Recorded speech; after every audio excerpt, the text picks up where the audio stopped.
नाज़रीन, इस वक्त मेरे साथ मुल्तान के कासिम अली साहब मौजूद हैं, जिनका शुमार पाकिस्तान के उन लोगों में होता है जिन्होंने अपनी मोटर बाइक पर उम्रे की सआदत हासिल की है। ये उम्रे पे गए हैं। आइए इनसे जानते हैं इनको ये आइडिया कैसे आया, कितना खर्चा हुआ और किन किन मुश्किलात का सामना करना पड़ा। अस्सलाम वालेकुम नाज़रीन, मैं हूं आपका मेज़बान आफ्ताब शहजाद और आप देख रहे हैं आम न्यूज़। अब नाज़रीन, इस वक्त मेरे साथ मुल्तान के कासिम अली साहब मौजूद हैं, जिनका शुमार पाकिस्तान के उन लोगों में होता है जिन्होंने अपनी मोटर बाइक पर उम्रे की सआदत हासिल की है। ये उम्रे पे गए हैं। आइए इनसे जानते हैं इनको ये आइडिया कैसे आया, कितना खर्चा हुआ और किन किन मुश्किलात का सामना करना पड़ा। अस्सलाम वालेकुम। वालेकुम अस्सलाम। कासिम साहब कैसे हैं? अल्हम्दुलिल्लाह का शुक्र भाई। कासिम साहब ये बताइएगा, मोटर बाइक पे उम्रे की सआदत हासिल की, कैसे आइडिया आया ये? आइडिया तो आफ्ताब भाई बहुत पुराना था। अपना सन 2019 से जो है वो इस सिलसिले में अपना हमारे जो से चेयरमैन थे मुकर्रम साहब, वो जदोजहद कर रहे थे, लेकिन आगे जो है वो कोरोना का सिलसिला आ गया तो वो फिर वो आइडिया जो है वो कोरोना की वजह से थोड़ा ड्रॉप करना पड़ गया। फिर जैसे ही कोरोना का सिलसिला ख़त्म हुआ तो दोबारा से ये एफ़र्ट्स वगैरह जो है वो स्टार्ट हो गई, क्योंकि बेसिकली हम लोग बाइकर्स हैं और मोटरसाइकिल पे पूरा पाकिस्तान घूमते हैं। इसी तरीके से अपना ये आइडिया था कि जी जिस पुराने रूट के ऊपर जो है काफ़िले जाया करते थे उम्रे के लिए, आज के लिए, तो हम भी उसी रूट को अपनाते हुए उम्रा करके आए मोटरसाइकिल के ऊपर। तो अल्हम्दुलिल्लाह अल्लाह का शुक्र है कि जी वो सिलसिला बन गया और इसमें बहुत बड़ी कामयाबी मुकर्रम खान साहब की कि जी उन्होंने ये सारा सिलसिला बनाया और हम शायद उन चंद खुश नसीबों में से थे जो इस काफ़िले का हिस्सा बने और अल्हम्दुलिल्लाह जी उम्रा करके आए। अच्छा, मुझे ये बताइएगा कितने लोग थे, कितने लोगों का काफ़िला था जो आपने उम्रे की सआदत हासिल की? हम जी 26 बंदे थे, उम्रे के लिए निकले थे पाकिस्तान से और अल्हम्दुलिल्लाह हम 26 लोगों ने जो है वो उम्रे की सआदत हासिल की। अच्छा, ये बताइएगा 26 लोग यहाँ से गए, उसके अलावा लोगों का जो है उनका घर बार होगा, उनका ख़र्चा आया होगा, वो ख़र्चे जो थे वो कैसे मैनेज करते थे? ख़र्चे तो जी माशाल्लाह से बहुत ज़्यादा थे। तो चीज़ ये कि जी ये पर्दा है, इसको पड़ा रहने दें तो बेहतर है, नहीं तो मेरे ख्याल में वो जिन के जो ख़र्चे आए हैं वो फिर घर में बता दिए तो फिर मुश्किल हो जाएगी।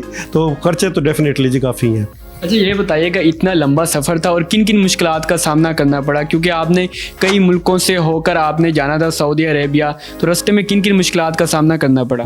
अल्हम्दुलिल्लाह जी, एक तो हम पाकिस्तान से सारे वीज़े लगवा के गए थे, ईरान का भी, दुबई का भी यानी कि यूएई का भी और सऊदीया का भी।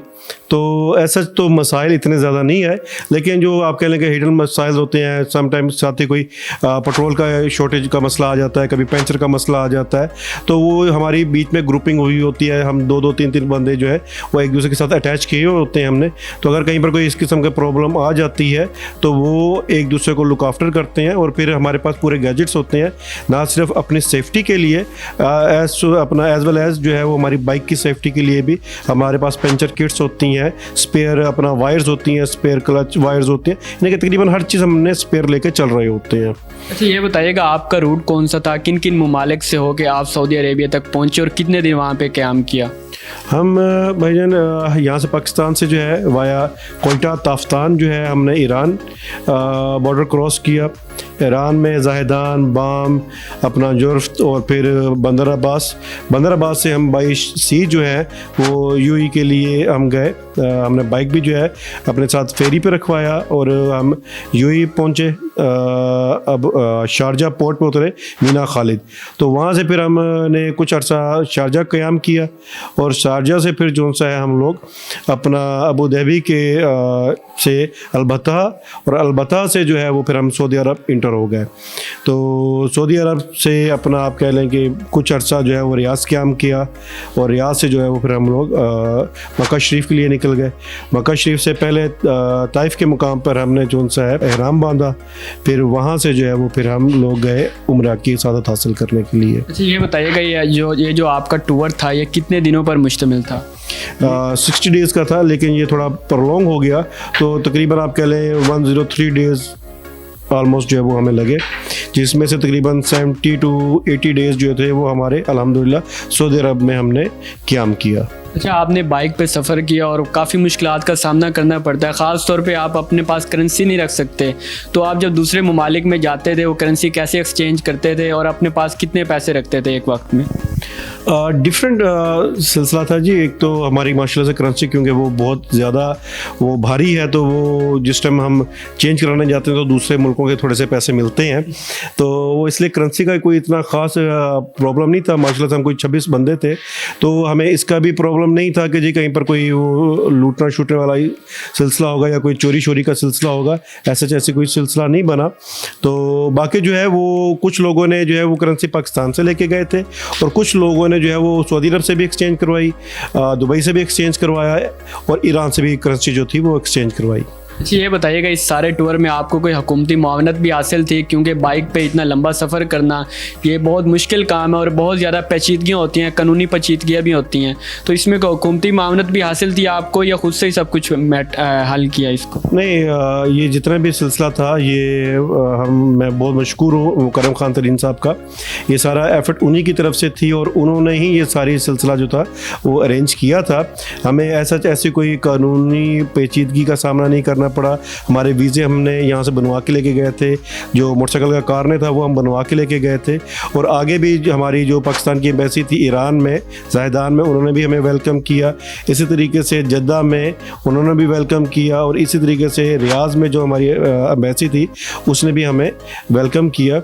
अच्छा कासिम भाई, मुझे ये बताइएगा, जब आप 26 बाइकर जो हैं वो जाते थे तो लोगों का क्या रिएक्शन होता था जब आप उम्रे पे जा रहे होते थे देख के?